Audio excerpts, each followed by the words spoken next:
Hey, what is up guys? This is Nishi from MST.TV here, back with another Market Watch episode. I was originally going to cover a few miscellaneous cards today, but we just had the European Championship take place over the weekend, and it was pretty insane. We saw some unexpected cards being used, and surprising text used in a wide variety of decks. Of course, this has led to a ton of different buyouts over the last couple of days, and so today we are highlighting some of the crazy aftermath. Let's get started.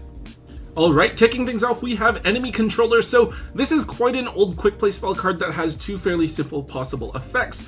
When you use this, you can either change the battle position of a monster on the field, or you contribute one of your monsters to take control of one of your opponent's monsters for the turn.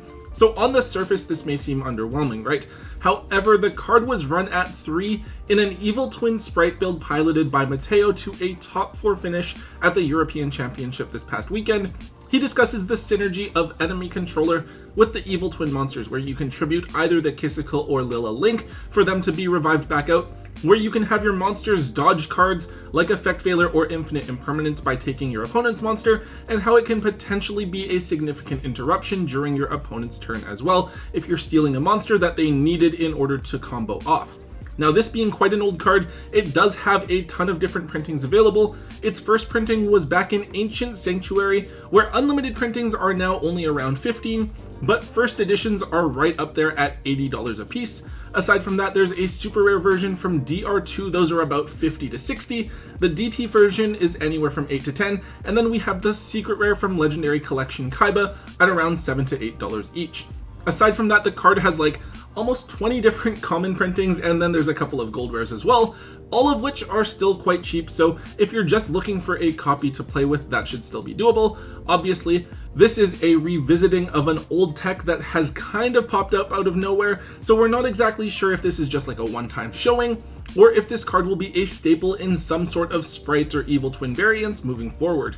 Either way, I would expect the prices for a bunch of these different holo versions to cool down gradually, right? Since we are just a couple of days after the event and there are so many different alternatives, you guys might want to look at offloading some of the more inflated versions if you happen to have them lying around. Next up, we have possibly the most random card I've ever talked about on Market Watch. We have Psychic Life Transfer. So for those of you that were following the European Championship closely this past weekend, or for those of you that are in a bunch of Yu-Gi-Oh Facebook groups, you will know about this one. Psychic Life Transfer is a generic level 7 synchro monster that has an incredibly simple effect. You can banish a psychic monster from your graveyard to gain 1200 life points. Well, apparently on stream, this card was used to win a game in time, which drove people absolutely crazy. Of course, apparently to Yu-Gi-Oh players, this meant that you had to go out and buy a bunch of copies of this card, and it goes from being like 50 cents to being a $4 to $5 card overnight, which is kind of ridiculous. Honestly, I think it says more about the time rules than anything. As much as I think that the time rules are really annoying, they do help to make sure that events don't like drag on for hours and hours, and I don't really see any effective alternatives that could be implemented for now, so maybe that's just a part of the game that we're gonna have to get used to. Anyways, to be fair, Life Transfer only has one rare printing from way back in Crossroads of Chaos, and I believe that because it came out so early on in the Synchro era, there are still some early Synchro Time Wizard format decks that use this card as well, so maybe it was only a matter of time before this card caught someone's attention. At any rate though, this is still a card that you guys are going to want to set aside from your bulk. For now, you'd want to offload them while there's a bit of hype around them, just in case the card does get reprinted. Now we are on to Curious, the Lightsworn Dominion. This is a Link 3 monster that requires 3 monsters to make, where all of them have the same attribute but different types. So a little bit of an annoying summoning requirement. It does have a pretty simple effect. If it is Link summoned, you can send any card from your deck to the graveyard, and if a card is sent from the deck to the graveyard, you get to mill 3 cards from the top of your deck as well. Obviously, the first effect here triggers the second one, so you get 4 cards into the graveyard overall. It does have another effect where if it's destroyed by battle or leaves the field because of an opponent's card effect, you get to add a card from your graveyard to your hand. I don't know how often it is that that card's going to come up. Anyways, this card is currently being used in Tearlament decks as a way to get important cards into the graveyard. A lot of the time, this is going to be a Tearlament monster, which then triggers that monster's effect to conduct a fusion summon. However, it could also be a Shaddoll monster in case you need to get access to Winda, or it could be something like a Deck Devastation Virus, a side deck card that's seeing some play, so that afterwards you can make a Nightmare Griffin and set it back to your side of the field. Overall, this is a very versatile card, and it's definitely an important piece of the Tier Limit extra deck. However, it only got one printing from back in Extreme Force as a super rare. It may not seem like that long ago, but Extreme Force came out 4.5 years ago, so at this point it is a little bit older, and it just has the one printing. So because of this, the card was sitting at $1 to $2 for a very long time, but over the last couple of weeks we've seen the card shoot all the way up to the $5 mark. Personally, I would think that this card would be on Konami's reprint radar by now. Either way, this is something you'll probably want to dig up out of your holo bulk if you can find it. Keep 1 or 2 copies for yourself to run in your own deck just in case, but definitely look to offload the rest of them now while this card is so hyped up, just in case it does get reprinted. The next card we're going to take a look at is Rika Glamour. So this is a secret rare from Secret Slayers, the same set that introduced Adamantipator's and Eldritch into the game. This lets you search for any Rika card from your deck, but then you also can choose to tribute a plant monster, and if you do, you get to also search for a plant monster with the same level as the Rika monster that you searched for, but with a different name. So basically, this is a really strong copy of like Reinforcements of the Army, but for plant monsters.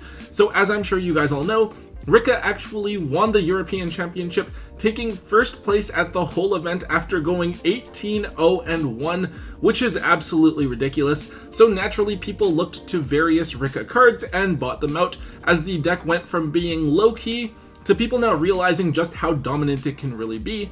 Now, in the days of Secret Slayers, packs usually had 5 cards, 4 super rares and 1 secret rare, but there were always a few different secret rares in each set that were going to be shorter printed than others, and Rika Glamour just happens to be one of those short prints. As a result, the card has shot way up in price.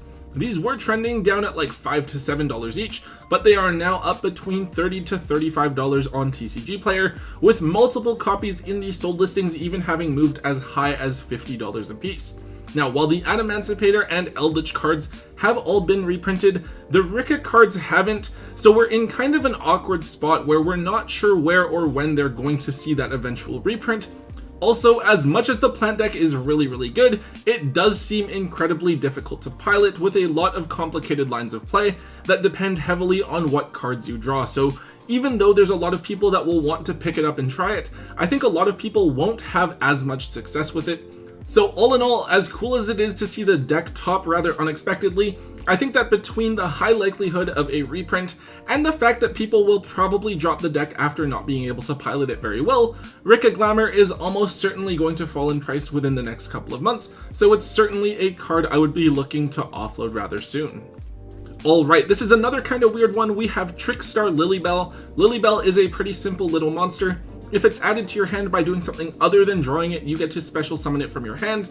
It can also attack your opponent's life points directly, and if it inflicts battle damage to your opponent, you get to add a Trickstar monster from your graveyard back to your hand.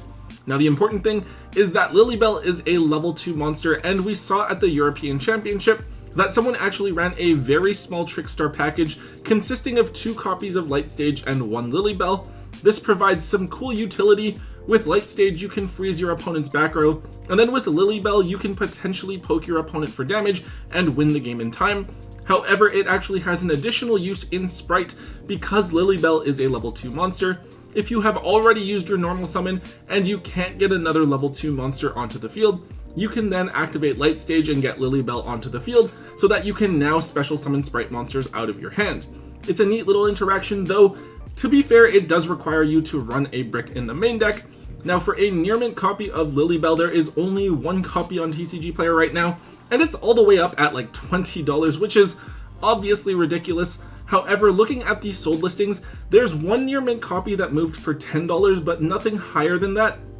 I do think that this is definitely just a case of people buying out a bunch of cheap copies, and now there's just no quantities on the market for now, though of course there will be in a couple of days when everyone has a chance to dig theirs up out of their bulk and list them onto the market.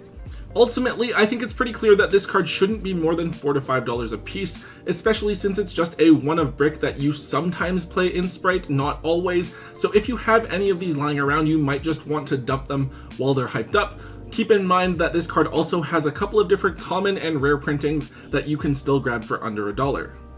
So a quick one to touch on briefly, we have Beat Cop of the Underworld. This is a generic Link 2 monster that gains an extra effect if you use 2 dark monsters to make it. You can then tribute a monster to place a patrol counter on one face-up card you control. The patrol counter is basically a one-time protection for a card from being destroyed by battle or card effect.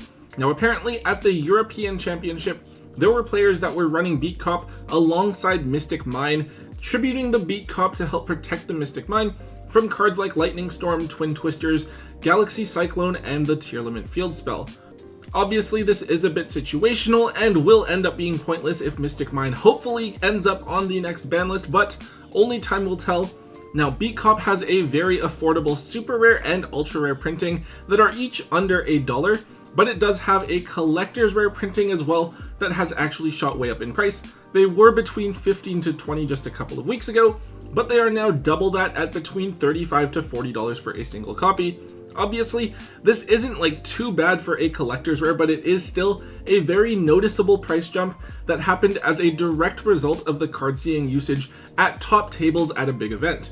I personally am not a big fan, and overall, I'm really thinking that mine is going to end up on the ban list, so if you guys happen to have this card lying around in a binder somewhere, now just might be a great time to offload them. And finally, the last card we're taking a look at for today is Danger Mothman. So we've looked at this card in the past. For a lot of this card's history, it was only $1 or $2, but we saw it trend up to $4 to $5 a few months ago when Tearlaments first started seeing success at the tail end of the Tier 0 sprite format, with people looking at the Ishizu cards taking over Tearlaments over in the OCG. However, people seem to be a bit on the fence about how to play Tearlaments in the TCG, with some people saying it won't really be that great until the Ishizu cards are released, while others are jumping on the deck now. Well, the European Championship definitely solidified Tearlament's place within the current format, as they did do pretty well at the event, and interestingly enough, it seems like a lot of the builds that saw success actually chose to run the Danger package featuring Mothman. Mothman has a lot of synergy with the deck. It potentially provides a lot of draw power or a consistent discard outlet for your Tearlament monsters, and it's also a level 4 to help facilitate making rank 4 monsters such as Time Thief Redoer or Abyss Dweller. Combined with Nessie and a couple of other odd Danger monsters, it feels like a throwback to when Danger was being splashed in everything from ABCs to Salamangreat. As a result, Mothman has spiked in price yet again, with the supers up to $10 each and the secret rares up to $15. What we have to keep in mind is that the Danger cards are also useful in the Dark World deck, and we are getting the Dark World structure deck with new support at the end of this year. That's definitely potentially going to cause another wave of buyouts. Of course, Mothman was reprinted in the structure deck itself over in the OCG, and that could definitely potentially be the case here as well, depending on how Konami is feeling. All of that being said, while the Dangers are good now, I do believe we won't be seeing them as much by the end of the year, so I wouldn't necessarily be in a rush to get rid of all of your copies of this card, but I'd still keep all of the copies that you're not using in a trade binder ready to offload for when people inevitably ask you for them at your locals or regionals. Alright guys, that is it for today. I didn't get to watch as much of the European Championship as I would like, but I watched some of the games over on DB Grinder's channel and it was pretty fun to see. After this, we still have a lot of things to look forward to. We have Tactical Masters, and we have the Megatins coming soon, and then Darkwing Blast right after that, as well as a potentially huge ban list. So lots of stuff that is going to keep us on our toes. Anyways, guys, if you did enjoy today's Market Watch episode, please make sure that you let me know by slamming that thumbs up button for me. Also, make sure you leave a comment in the comment section down below. Let me know what you guys think about the cards we talked about today and what other cards are trending on the market so I can cover them in a future episode as well. Also, if you haven't already, do make sure that you guys hit that subscribe button to get all of the latest and greatest content from both Tombox and myself. And until next time, guys, don't forget to hold on to your MST.TV.